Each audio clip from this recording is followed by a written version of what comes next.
ನಿಮ್ಮ ಪ್ರೀತಿ ಭಾಳ ದೊಡ್ಡದು. ಅಮ್ಮವ್ರೆ, ಎರಡು ಊರಿನ ಮಧ್ಯೆ ಇರೋ ದೇವಸ್ಥಾನಕ್ಕೋಸ್ಕರ ಅರಸನ ಕೋಟೆ ಜನ ಕಾಕನ ಕೋಟೆ ಜನ ಕಿತ್ತಾಡ್ತಾ ಇದ್ದಾರೆ.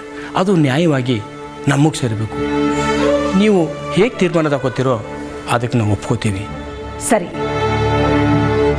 ಇವತ್ತು ರಾತ್ರಿ ಎರಡೂ ಊರಿನ ಮುಖಂಡರನ್ನು ಸೇರಿಸಿ ನಾನು ಒಂದು ತೀರ್ಮಾನ ಮಾಡ್ತೀನಿ. ನಿಮ್ಮ ತೀರ್ಪನ್ನು ಖಂಡಿತವಾಗ್ಲೂ ನಾವೆಲ್ಲ ಒಪ್ಕೋತೀವಿ ಅಮ್ಮವ್ರೆ.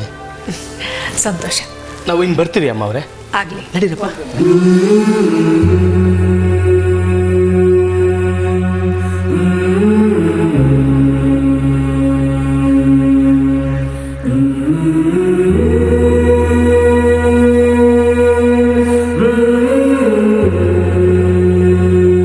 ಹೇಗೂ ಊರಿನ ಜನ ದವಸ ಧಾನ್ಯ ಎಲ್ಲ ಕೊಟ್ಟಿದ್ದಾರೆ, ತರಕಾರಿ ಸೊಪ್ಪನ್ನು ಕೊಟ್ಟು ಹೋಗಿದ್ದಾರೆ.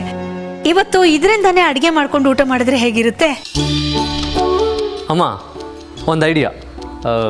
ನಮ್ಮನೆ ಹೆಣ್ಮಕ್ಳ ಮಧ್ಯೆ ಒಂದು ಅಡುಗೆ ಕಾಂಪಿಟೇಷನ್ ಇಟ್ಟರೆ ಹೇಗಿರುತ್ತೆ?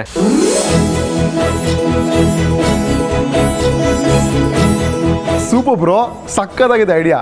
ನಮ್ಮ ಮನೆಯವ್ರ ಜೊತೆಗೆ ಊರಿನವ್ರು ಒಂದಿಬ್ರು ಸೇರ್ಕೊಂಡು ಅಡುಗೆ ಮಾಡಲಿ. ಚಿಕ್ಕಮ್ಮ ಅಮ್ಮ ಒಂದು ಟೀಮು, ದಿಶಾ ಮೀರಾ ಆಂಟಿ ಒಂದು ಟೀಮು, ಆಮೇಲೆ ಪಾರುಗಣಿ ಒಂದು ಟೀಮು. ಸಕ್ಕದಾಗಿರುತ್ತೆ.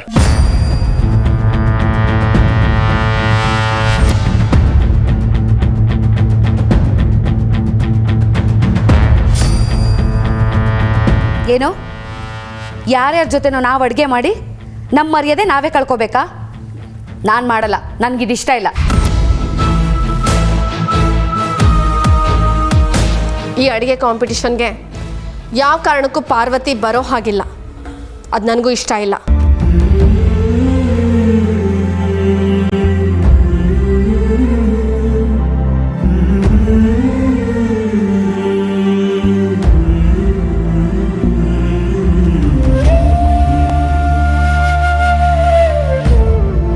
ಅದು ಹಾಗಲ್ಲ ಚಿಕ್ಕಮ್ಮ.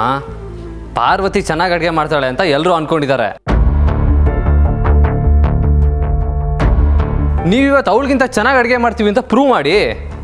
ಹಳ್ಳಿಯಿಂದ ಬಂದಿರೋ ಪಾರ್ವತಿ ನಿಮಗೆ ಲೆಕ್ಕನ ಹೇಳಿ?